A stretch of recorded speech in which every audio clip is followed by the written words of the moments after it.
Bonjour à tous, donc suite du cours sur littérature d'idées et presse du 19e siècle à nos jours. Donc nous allons corriger le texte de Victor Hugo sur la misère, mais avant, on va s'intéresser aux différentes formes de raisonnement. On va commencer d'ailleurs par se poser la question, qu'est-ce qu'un raisonnement? Un raisonnement, donc vous avez la définition ici, c'est l'association logique d'idées qui conduit à un constat. Alors pourquoi est-ce que c'est important de savoir raisonner? Bien d'abord parce que ça permet de structurer sa pensée, et puis surtout parce que c'est une compétence transversale. Ça veut dire quoi? Eh bien, ça veut dire que vous aurez besoin du raisonnement dans toutes les matières. En français pour faire une dissertation, en physique pour expliquer votre raisonnement, évidemment, en droit, par exemple, pour un avocat qui a besoin de défendre son client. Donc, savoir raisonner, c'est fondamental. Alors, on distingue traditionnellement 5 formes de raisonnement. Le raisonnement déductif, le raisonnement inductif, le raisonnement par analogie, le raisonnement par concession et le raisonnement par l'absurde. On va détailler ensemble ces 5 formes de raisonnement. Commençons par le raisonnement déductif. C'est le plus simple et le plus connu. C'est un raisonnement donc qui part d'une idée générale et qui déduit des propositions particulières, qui déduit logiquement des propositions particulières. Donc l'exemple type, c'est l'exemple du syllogisme. Donc un syllogisme, voilà, c'est un raisonnement déductif. Alors vous avez ici un exemple classique qui fonctionne en 3 étapes. A, B, C. Petit a, tous les hommes sont mortels. Or, Socrate est un homme, donc Socrate est mortel. Donc vous avez ici une sorte d'emboîtement en fait des propositions. On va d'une proposition générale, tous les hommes sont mortels. Or, Socrate est un homme, donc Socrate est mortel. On peut faire un schéma à partir d'ensemble, en fait. Soit l'ensemble A des hommes, donc tous les hommes sont mortels. Or, Socrate est un homme, donc il fait partie de l'ensemble A. Donc on en déduit que Socrate est mortel. Donc là, c'est le raisonnement déductif. Ensuite, on a le raisonnement inductif. Donc le raisonnement inductif, c'est l'inverse.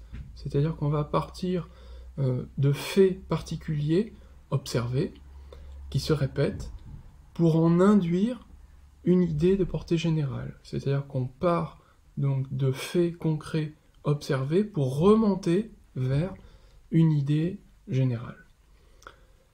Exemple, alors c'est un exemple tiré de la physique.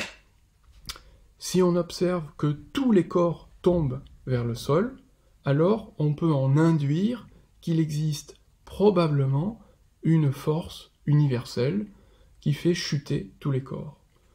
Donc Newton, par exemple, son intuition en fait de la loi de gravitation est venue de l'observation régulière des objets qui tous tombent plus ou moins d'une même façon. Donc, inductivement, il s'est dit, tiens, il doit y avoir une force générale, universelle, qui fait chuter tous les corps. Voilà pour le raisonnement inductif. Alors, intéressons-nous maintenant au raisonnement par analogie. Donc le raisonnement par analogie, une analogie donc c'est une forme de comparaison, consiste à s'appuyer d'abord sur un premier raisonnement admis comme vrai, pour en valider un autre raisonnement qui lui ressemble. Alors vous allez comprendre tout de suite, à partir de cet exemple, qui lui aussi vient de la physique. Partons donc de la découverte de la foudre, ou plutôt de la découverte de l'électricité par Benjamin Franklin. Donc, Benjamin Franklin constate que la foudre qui tombe du ciel, l'éclair, et l'étincelle électrique se ressemblent. elles ont la même couleur, le même comportement, et donc voilà, par exemple, l'étincelle électrique comme la foudre sont attirées par des pointes. Et donc il s'est dit, sans doute, que la foudre et une décharge électrique sont de même nature. D'accord ? Et en fait, que la foudre elle-même est une décharge électrique entre le ciel et la terre. Voilà, ça c'est le raisonnement par analogie, qui donc fait une comparaison entre deux systèmes de causalité. Passons au quatrième raisonnement, le raisonnement par concession. Alors, raisonnement par concession, concession ça vient du verbe concéder.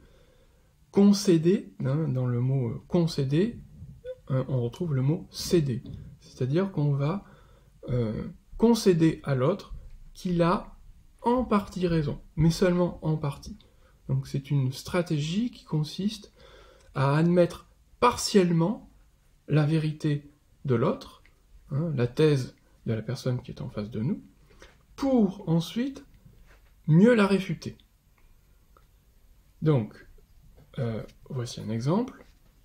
Imaginons, voilà, quelqu'un qui est en conversation, deux personnes qui sont en conversation. Certes, je concède que la religion n'a pas le monopole de la violence, mais les guerres de religion sont les pires fléaux de l'humanité. Donc vous voyez que on concède quelque chose, on concède que la religion n'a pas le monopole de la violence, c'est-à-dire que il y a d'autres sources de violence que la religion, bien sûr, donc on le concède, mais les guerres de religion sont les pires fléaux de l'humanité. Donc le raisonnement par concession fonctionne en deux temps.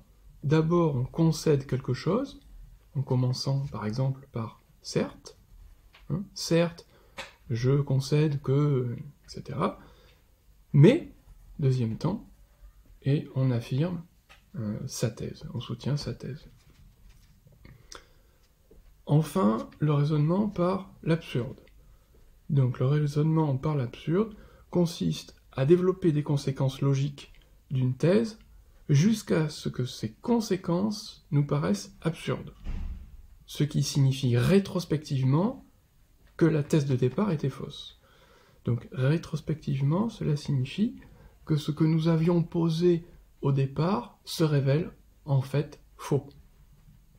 Alors vous allez voir un exemple à partir d'une pièce de théâtre d'un certain Ionesco, pièce de théâtre qui s'appelle Rhinocéros. Donc, deux personnages sont en scène, le logicien et le vieux monsieur. Donc le logicien va utiliser en fait le syllogisme, le raisonnement qu'on avait vu au tout début, raisonnement en trois temps, souvenez-vous, tous les hommes sont mortels, or Socrate est un homme, donc Socrate est mortel. Donc il va utiliser le syllogisme, mais il va le détourner pour nous amener à une conclusion absurde. Donc le logicien dit au vieux monsieur, « Voici donc un syllogisme exemplaire. Le chat a quatre pattes, Isidore et Fricot ont chacun quatre pattes, donc Isidore et Fricot sont des chats. » A priori, on est dans un raisonnement qui nous paraît juste.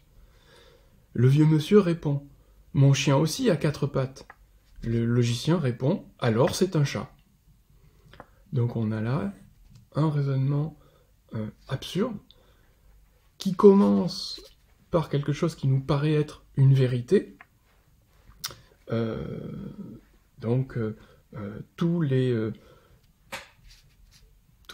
syllogisme de départ nous paraît être une vérité, mais sa conclusion est absurde.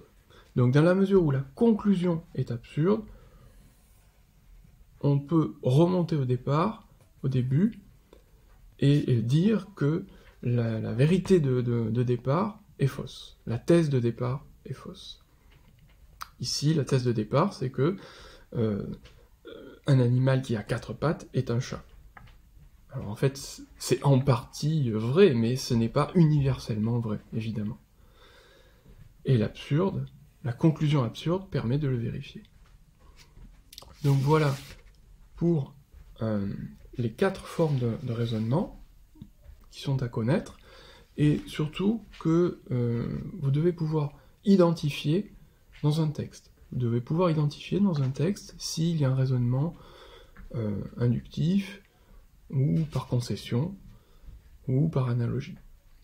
Alors on verra justement dans la correction du discours de Victor Hugo qu'on trouve, eh bien, par exemple, le raisonnement par concession. Donc ça, c'est pour la prochaine vidéo.